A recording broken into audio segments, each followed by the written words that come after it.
Yo, boys, what's going on YouTube? It's your boy GZTV. Man, I've been kind of pushing this video back for some time, but we're here to talk football. We're here to talk Week 16. Obviously, Week 17 is already underway. We've already gotten 3 games for the week. But we are going to go through all of the close games from Week 16. I don't really have much to say. It's going to be a pretty simple video. Quite a bit of close games this week. We actually got some pretty good football, so let's talk about it. Here we go. Time for Thursday Night Football. It is time for the Broncos and Chargers game. Justin Herbert passes for 2 touchdowns. The Chargers score on a free kick. They rally past the Broncos, winning by 7.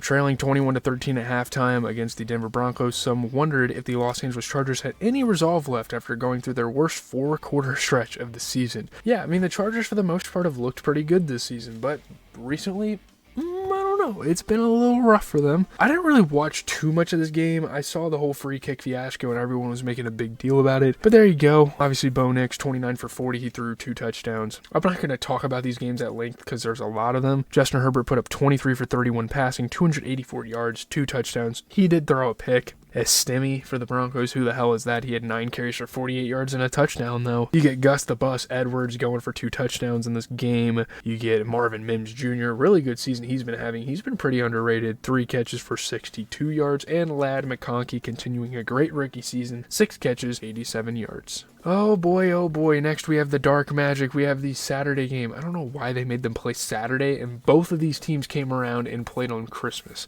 That was strange. We have the Texans versus the Chiefs. Patrick Mahomes throws for a touchdown and runs for a score as the Chiefs beat the Texans by 8 to close in on the #1 seed. So pretty much none of the games matter here for the Chiefs from here on out because they are the #1 seed. Patrick Mahomes knew he could run on the ankle he sprained the week before this. The bigger concern for the Chiefs quarterback was how he would stop when all the weight and pressure and momentum would land squarely upon it. I'm not gonna lie, I'm reading that shit off ESPN and my god, that is some glazing bullshit. Alright, Chiefs just find a way to win every fucking time. Obviously, it could be a script, it could be something. They won. I don't know. Patrick Mahomes threw 28 for 41. He had a touchdown. CJ Stroud, he threw 23 for 39, 244 yards and 2 touchdowns. But man, oh man, 2 interceptions. And honestly, recently, CJ Stroud has been pretty shit. Like, if I'm being honest, not a great football player. Recently, obviously, Kareem Hunt had 11 carries for 55 yards and a touchdown. Xavier Worthy got in the end zone. And you get Tank Dell going 6 catches, 98 yards, and a touchdown. Unfortunate injury. Holy fuck, that sucks for them. That is going to be tough to go through the rest of the season with, but hey,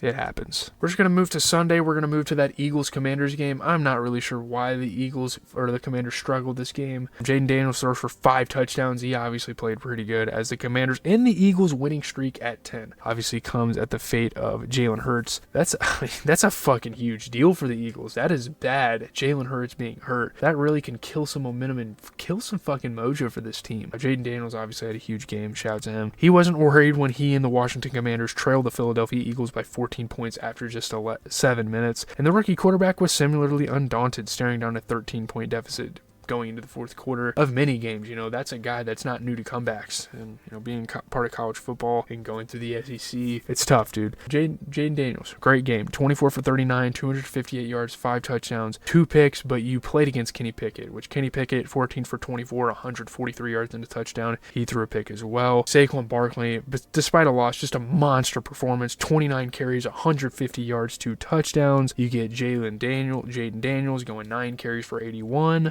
Olamide Zaccheaus, who was on the Eagles before, he had 5 catches for 70 yards, 2 touchdowns. Great game for him. And A.J. Brown had 8 catches for 97 yards and a touchdown. Moving on to Cardinals and Panthers. Man, what a fucking bag fumble for the Cardinals this game was. They should have easily had this one. I guess it just didn't end up that way. I don't really have much to say about this game. This game was it was entertaining. Like, sure, I don't fucking know, though. It's whatever. This game doesn't really matter much to me. Again, it kicked the Cardinals out, so I understand. But let's just talk about it quickly. You get Kyler Murray, 20 for 32, 202 yards and a touchdown. He threw a fucking interception, though. Like, you just don't do that against a team like the Panthers. Bryce Young, you get him going 17 for 26, 2 touchdowns. Kept it simple. My fucking goodness, though. Chuba Hubbard was the man of the hour here for this Panthers team. 25 carries, 152 yards and 2 touchdowns. That's incredible. James Conner had 15 catches, 117 yards and a touchdown, though, as well as 4 catches for 49 109 yards. So he was kind of being the bulk of the Cardinals offense. And then obviously Adam Thielen got in the end zone, so shout out to him. Again, not a game I really paid attention to. Obviously, shout out to the Panthers. That's a cool win. You're trying to fight for a draft pick, though. And a couple of teams won this week that were trying to get draft picks, so I don't know what's going on there.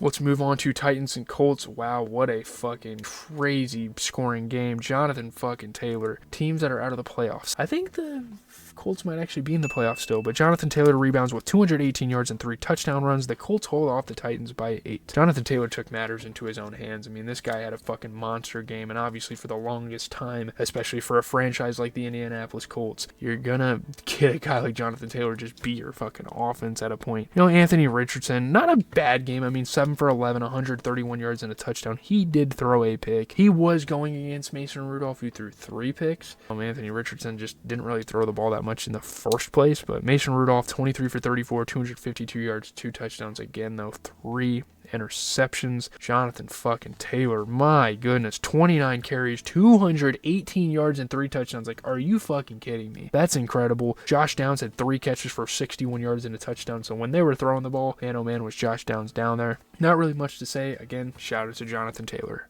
Next, let's talk Vikings and Seahawks, because holy shit, how do you put up 24 against the Vikings but only 6 against the Bears? Does that really say something? Sam Darnold and Justin Jefferson lead the surging Vikings past the Seahawks. They win by 3. My God, the Vikings are incredible. Sam Darnold has inspired confidence in his coach and teammates throughout this career-changing season. With the Vikings facing another late deficit, they had no doubt he'd deliver. This guy's fucking special. You know, plenty of, like, what a future Sam Darnold has in the league. Like, he is pretty old. Like, he's getting up there in age. He was drafted a while ago. He is 27. Like, this guy has a lot of fucking time left. It's going to be very interesting to see what happens there. Kind of talking about that. But, dude, Sam Darnold, 22 for 35, 246 yards, 3 touchdowns. Another absolutely electrifying performance. You get Geno Smith going 31 for 43, 314 yards, 3 touchdowns. He did have 2 interceptions, though. I don't know, not too much going on this game running-wise, but Justin Jefferson, 10 catches, 144 yards, and 2 touchdowns. Actually, a really good receiver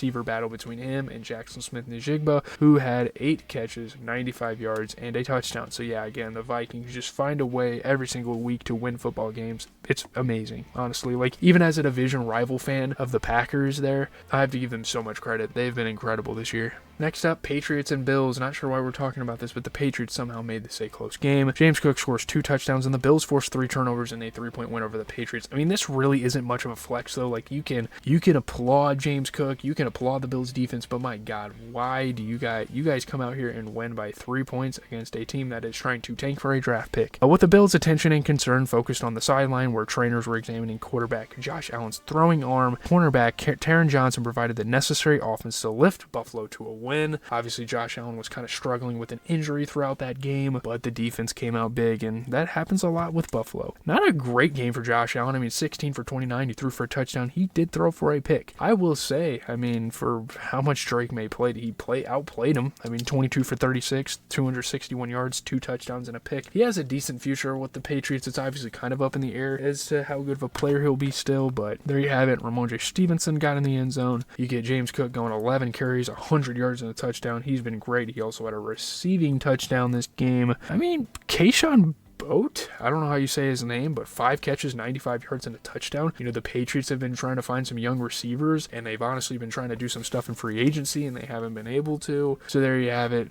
Solid game here. Patriots put up a decent effort. Gotta give them credit. Here we go. Jaguars versus the Raiders. Not that this game matters. It's close, though. We're going to talk about it on the channel. Aiden O'Connell passes for 257 yards. The Raiders snap a 10-game losing streak. They win by 5 over the Jaguars. Raiders owner Mark Davis made the rounds to congratulate the players as music blared inside the locker room. It's fun. Again, obviously, you're at this point, you really are trying to tank, and you really are trying to get a draft pick. But a win is a win in the NFL. Again, it is very tough to do that no matter what level you are, no matter what roster you have, and for the Raiders to do it, it's fun. It's a great time, obviously. Mac Jones threw 25 for 39. He threw for a touchdown. He's actually not a bad replacement for Trevor Lawrence right now, but Aiden O'Connell, great game. 24 for 38, 257 yards. Didn't necessarily get in the end zone, but boy, he got the ball down the field to set up for a guy like Amir Abdullah, who had 7 carries, 38 yards, and a touchdown. Tank Bigsby, again, fuck you for taking over for Etienne. He got in the end zone. My God, Brian Thomas Jr., this was a battle of rookies between him and Brock Bowers, but Brian Thomas Jr., he is going to be fucking special in this league, dude. 9 catches, 132 yards, and a touchdown. Man, it is safe to say that LSU has produced another amazing wide receiver. It's fucking crazy, dude.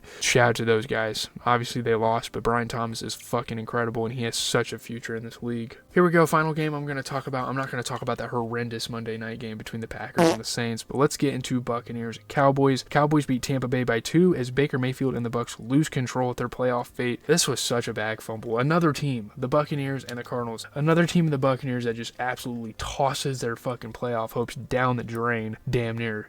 They didn't toss it down the drain, but this is a game you gotta win, really. Baker Mayfield came home to Texas looking to keep his Tampa Bay Buccaneers on track for the playoffs, but that did not go as planned. My God, how do you lose this game? I mean, Rachaad White, infamous for fucking fumbling, and that's the exact reason they have Bruce Irving in the game, and they've been, playing him, and they picked him up in the draft. But Baker Mayfield, 31 for 43, he threw for 2 touchdowns. That pick definitely was a bit costly, but there was another turnover very late in the game that directly led to them losing. Cooper Rush played pretty good, 26 for 35, 292 yards and a touchdown. You get Bucky Irving, great player, he got in the end zone. Mike Evans, he had 5 catches for 69 yards. I'm not sure if he's going to get to 1,000 yards. He's going to have some pretty insane performances to close out the year, and they're going to need him, obviously. They're going to go for playoffs, but great game for CeeDee Lamb, they won, so 7 catches, 105 yards. That's a great game. That is going to do it. Well, boys, like I said, that's going to do it for the video. We are done talking football. I'm going to try to get this posted for you guys on Friday. I know that's really late. We also have week 17 and week 18. We're getting there. We're pretty much almost done with the bulk of the season. Once playoffs hit, we are going to be talking about every single game, despite blowouts, despite anything, just so we can have more content for the video. Otherwise, we'd probably be talking about 2 or 3 games a week. Again, we're going to try some stuff. We're going to get a Penguin review out. We might even watch a movie or 2 this weekend. I'm going to see, obviously the holiday kind of pushed my content schedule back, but we are back on track. Just posted a Penguin video today. We have 3 episodes left in the season to watch. I'm going to try to get through one of those tomorrow, hopefully with my dad. I'm going to have all day to edit videos. I'm off work for the rest of the week, so I'm going to kind of try to grind here, kind of try to get some videos out, kind of pump them out. Hopefully, yeah, again, we might even be able to get a